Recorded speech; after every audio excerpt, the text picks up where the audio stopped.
Hi guys. Actually ഇങ്ങനെ ഒരു video തികച്ചും യാദൃശികമായിട്ട് എടുത്തതാണ്.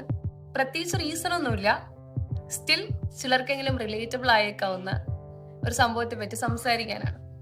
ഞാനൊരു 5 കൊല്ലം മുൻപ് എങ്ങനെയായിരുന്നോ എന്റെ നേരെ ഓപ്പോസിറ്റ് ആണ് ഇപ്പോൾ ഉള്ളത്.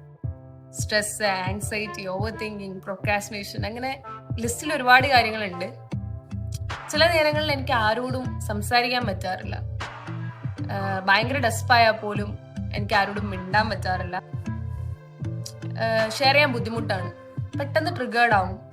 ഈവൻ സംടൈംസ് കരഞ്ഞ് തളർന്നാലും എനിക്ക് ചിലരുടെ സൊല്യൂഷൻസ് ഭയങ്കര ബേർഡൻ ആയി തോന്നും. ആൻഡ് അത് അവരോട് നേരിട്ട് പറഞ്ഞാൽ കിട്ടുന്ന മറുപടി ഇതായിരിക്കും, പിന്നെ എന്താ വേണ്ടത്, കരഞ്ഞ് ചാകണോ, ലോജിക്കലായി ചിന്തിച്ചൂടെ. ഇതൊക്കെ കൂടുതൽ ട്രിഗർ ചെയ്യാന്നല്ലാണ്ട് പ്രത്യേകിച്ച് മാറ്റമൊന്നും ഉണ്ടാവാറില്ല. പിന്നെ ആരും നമ്മുടെ ഇഷ്ടത്തിന് സംസാരിക്കണമെന്ന് വാശി പിടിക്കാനും പറ്റില്ല. ബട്ട് അതേസമയം നമ്മൾ പറയുന്ന കേൾക്കാനും അതിനോട് എമ്പത്തറ്റിക്കായി സമീപിക്കാനും അധികം ആരെ കൊണ്ടും പറ്റാറില്ല. പക്ഷെ അതായിരിക്കും നമ്മൾ ഏറ്റവും കൂടുതൽ ക്രേവ് ചെയ്യുന്നത്. And it's all right.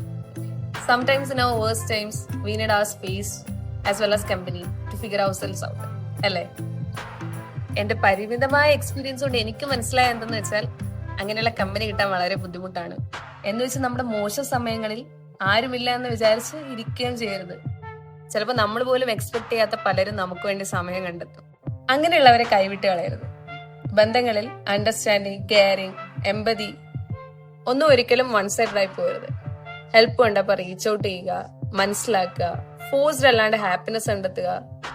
I know ചിലപ്പോഴൊക്കെ ഇത് ഭയങ്കര ഹാർഡാണ്, സമയമെടുക്കും. ടൈം ഹീൽസ് എവറിത്തിങ് എന്നൊന്നും ഞാൻ പറയുന്നില്ല, പക്ഷെ ചിലതൊക്കെ സെറ്റ് ആവും.